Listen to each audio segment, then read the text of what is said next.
Your top foreign policy advisors have warned that Russia is now ready to attack Ukraine, but there's still little unity among European allies about what a package of sanctions against Moscow would look like. If the US and NATO aren't willing to put troops on the line to defend Ukraine and American allies can't agree on a sanctions package, hasn't the US and the West lost nearly all of its leverage over Vladimir Putin? And given how ineffective sanctions have been in deterring Putin in the past, why should the threat of new sanctions give him pause? Well, because he's never seen sanctions like the ones I promised will be imposed if he moves, number one.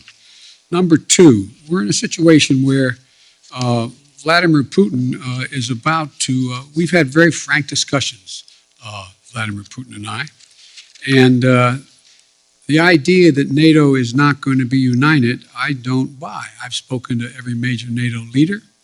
We've had the NATO-Russian summit. We've had the OSCE has met, et cetera.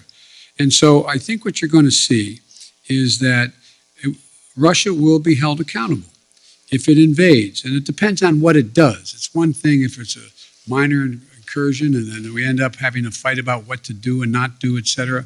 But if they actually do what they're capable of doing with the force amassed on the border, it is going to be a disaster for Russia if they further invade Ukraine, and that our allies and partners are ready to impose severe cost and significant harm on Russia and the Russian economy.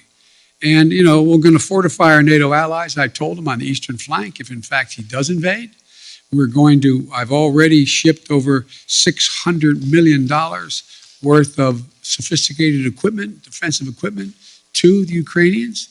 The cost of going into Ukraine in terms of physical loss of life for the Russians, they'll be able to prevail over time, but it's going to be heavy.